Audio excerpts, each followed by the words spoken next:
Well, it's that time of year again. Christmas is quickly approaching, followed immediately, of course, by the New Year's. And it's the time where most businesses start their planning for the future and hopefully start that planning by reflecting on the past. In the military, every mission, every evolution is followed by a debrief. In the Army, they call it an after action review. Navy, Marine Corps, Air Force, it's a debrief. It's all the same thing. It's a look back to see what went right, what could have gone better. There's another valuable piece to the debrief or the after action review, and that's by looking at what the obstacles were that kept you from either being as efficient or effective in whatever you were trying to do or kept you from doing it altogether. So last year, this time, you probably made some plans. You had ideas, some goals, something you wanted to accomplish in 2024. And now, as the year is wrapping up, as the writing of this, that we're talking about 13 days left, so 2 weeks left in the year. This is a great time to sit down and not only think about what you're going to do next year, but start by looking at what kept you from getting the job done, or if you got the job done, what were the obstacles that made it challenging? And the reason I'm focusing on obstacles is that obstacles are actually opportunities. So there's an old Zen saying, the obstacle is the path. Marcus Aurelius, the famed Roman emperor and general, said the impediment to action advances action. What stands in the way becomes the way. And what all this means is that when we see obstacles, we have two mindsets where we could look at them one of two ways. We could view them as a problem, or we could view them as an opportunity. Imagine the settlers who are heading west and they came across the Rocky Mountains, and you could view those as, oh, I can't make that. Look at the size of those mountains. So we settle in Kansas or, in the plains someplace because that's just too much for us. On the other hand, other settlers looked at that and they go, wow, people are not, there's something over there. And a lot of people are looking at that and going, we're not going to make it, especially the first ones. You think of Lewis and Clark and their search for the Northwest Passage. There's something past there. And if we could get there, we can do something nobody else has been able to do. The same is true in business. Your obstacles are probably the same obstacles your competitors are facing. And if you can find a way to overcome them, to embrace them, and turn those into opportunities, you'll be able to do things that your competitors can't do, and in fact, eliminate your competition. If you had the only path, you were the wagon master who was the only one who knew the way to California during the gold rush, how much money could you have made leading prospective miners, prospectors through the wilderness to make it to California? Of course, that wasn't the case back in 1849, but that is the case today, every day, for each and every one of us. We can either be stymied by an obstacle or we can recognize it for what it is, an opportunity for advancement. Overcoming obstacles first starts with the after action review.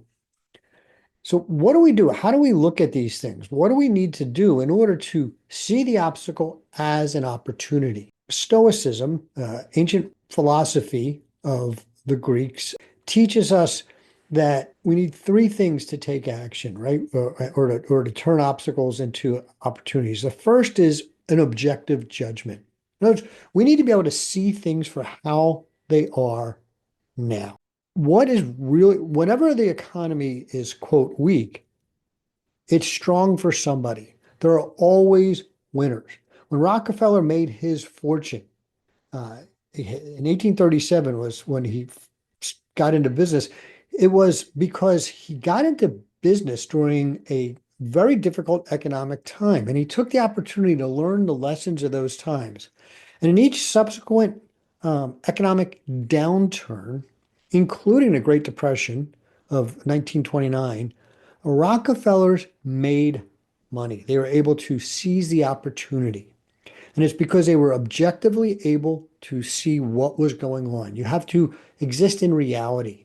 So take a minute and go, okay, what is reality? What was keeping us from doing this? And understand the difference between what is happening outside of your control and what it is you can control. What you can control is how you respond.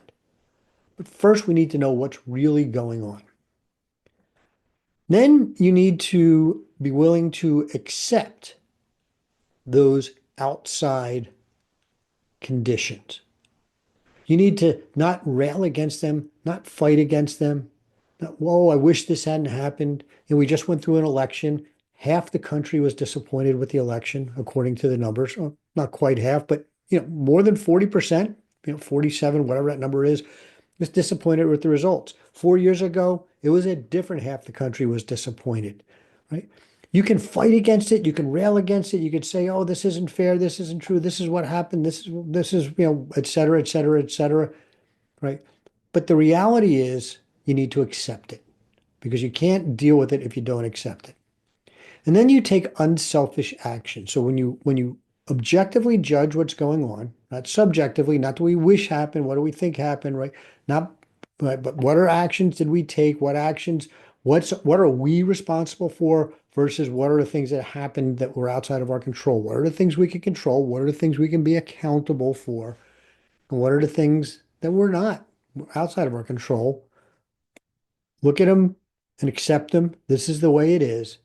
And then ask yourself, what actions can I take now to advance and improve and do what I want to do? During the D-Day invasion, shortly after, the breakout of Normandy, and the Allied forces were marching eastward towards Germany, the Germans mounted a counteroffensive. They called the Ardennes counteroffensive. We know it today as the Battle of the Bulge, where they big thrust into Allied lines. That's why I call it the bulge, sort of bulge out through in one of their blitzkrieg attacks. And Eisenhower, who was the Supreme Allied Commander of Europe, got his staff together to talk about how they were going to deal with this. And what he told them, he says, I only want to see smiling faces in this room. Okay. We can choose to look at things as either an opportunity or a problem. And what Eisenhower wanted is everybody looking at this from the perspective of what's the opportunity here? And they in fact did. And what they recognized objectively is that this was the last gasp, that the German war machine was running out of resources, fuel, etc. And that if they could seize the advantage here, then they could effectively end the war. And while the war didn't end immediately after that, right, there was still, some months of fighting. That really was the last major battle, right? And so, of course, what happened? The Germans thrust forward. The 101st Airborne got trapped in Bastogne. They were surrounded. They refused to give up. They took unselfish action. They refused to give up. They recognized what was going on, but they refused to give up. And at the end, Patton's Third Army came and was able to relieve them. And with the end of that battle was the end of any effective German resistance. And all that was left was the march into Germany. Not unopposed, and we still had some battles after that, but effectively unopposed. So what can you do at the end of this year, looking back, what were the challenges you faced, and how can you turn those challenges into opportunities that you can now leverage next year in 2025?